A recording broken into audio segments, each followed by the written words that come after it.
Hey everyone, welcome back to my channel, or welcome if you're new. So today I'm going to be showing you guys how I do a full head of small knotless box braids. So I'm starting off by sectioning the hair the same way that I section for most of my styling, which is I section off the front by parting ear to ear, and then I start working from the back and I just go row by row. So in my bottom row, I usually make 4 braids whenever I'm doing this size. And honestly, as I was doing this, I didn't realize how much the camera was going in and out of focus. So most of what I recorded, I'm probably not going to keep in here just because I feel like it was really hard to watch what I'm doing. Even as I'm working back here on this first braid, I really wasn't able to show you guys that much. So I'm just going to skip ahead now because I feel like showing you guys this part was a little bit pointless because you can't really see anything. So here I am about halfway up with the back of the head, so I think this is a little bit better.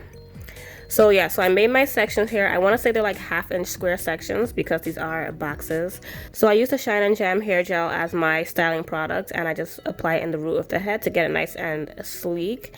And then I start by braiding like I normally would in the underhand style. So I braid it like 3 or 4 times before I add this first piece of hair.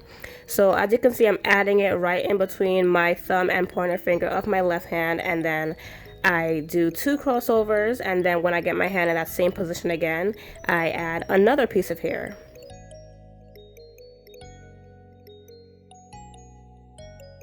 So for these braids, I added 4 pieces of hair total. Usually I make sure to add at least 3 just to make sure that I have even strands of hair for my braids. But for this particular style, I just ended up using 4. And sometimes I would add more further down the braid if she wanted more length, but she liked her hair at the length that it was with just adding at the very beginning of the braid.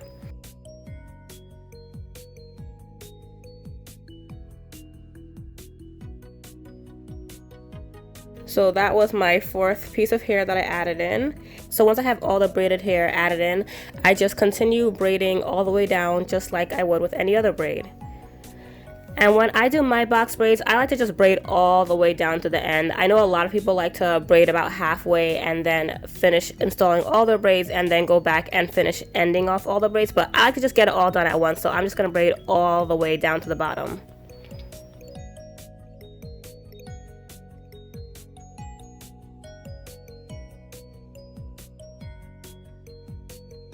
So again, like I said, the camera kept on getting very blurry, and I'm really sorry about that. I think from now on, whenever I do my hair videos, I'm going to start using my phone because the camera that I use has an autofocus feature that I don't know if I could turn off. So it never knows exactly where to focus, and I usually have so much stuff on my table behind me that it focuses on that instead of my client's head, because I have this issue a lot. So I think this might be my very last hair video where I use my camera, and I'm just going to start using my phone from now on.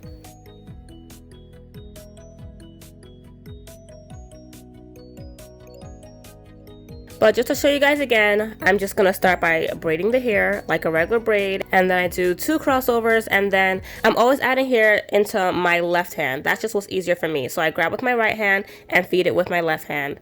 That's just comfortable. It might be different if you're left-handed or just if you just braid differently than I do, but that's what works for me, and I always try to add the same amount of hair for every braid. That's how I make sure that my braids are all consistent. So that's basically all there is to doing these knotless braids. I'm going to try and do a video like this again whenever I get another client who wants these braids, just because, I don't know, it's really bothering me how not perfect my footage is. And at first I wasn't even going to post it, but I was like, you know what, I already recorded this whole thing, let me just do it. So I don't know if I'm going to consider this a tutorial or just a video where you guys just watch me work, because I honestly don't know how much you can learn from these angles, but it's something, right? So I hope you guys found this at least a little bit helpful. But anyways, I'm gonna just speed up the video now and let you guys watch me do the rest of this head, and then talk to you guys a little later.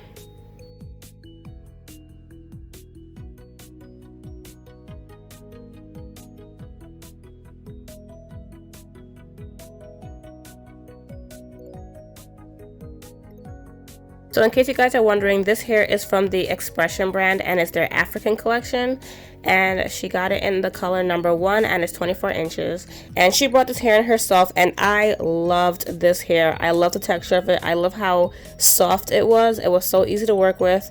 This is definitely one of my go-to braiding hair brands. It just comes out so nicely. I just love it. So here are her braids all finished. Like I said, they're 24 inches long. So what I do is I just go over the ends and I just clip off some of the pieces, because there's always stringy pieces whenever I do my braids. No matter how much you try and get your hair strands to be even or whatever, they always come out with some pieces longer than others. So I just like to go in and cut the ends and make it nice and neat at the end. And then I apply some mousse, and it doesn't matter what brand of mousse you use, they all work the same in my book. So I'm just gonna apply it to like the mid shaft and the ends of her hair. On some people I apply it directly to their scalp, but I've never done her hair before, so I don't know how her natural curl pattern is. And for some people, the mousse would cause the curls to revert and then it starts sticking out of the braids. So to be on the safe side, I just put it on the braided hair only. And then I'm just taking my electric kettle and I'm just gonna dip her ends in the boiling water, because this is how we make sure that our braids seal and don't unravel. And that is pretty much all there is to these braids. So these braids took me a little over 6.5 hours to do with this size. It actually surprised me that it took me that long, honestly, because I feel like I'm usually a little bit faster, but I don't know, it might have been the day. But this is her hair all completed. I really like how it turned out. She really liked how it turned out. Everybody seemed happy all around. So that is my way of doing knotless braids. And like I said, I'm going to do a video like this again. I'm going to try and figure out a better way to place my camera so you guys can see everything better. And also, hopefully, I can get it more focused. But I hope you guys still enjoyed this video and found it helpful. And if you like this video, please leave me a comment below. And I will talk to you guys in my next video. Thanks for watching. Bye.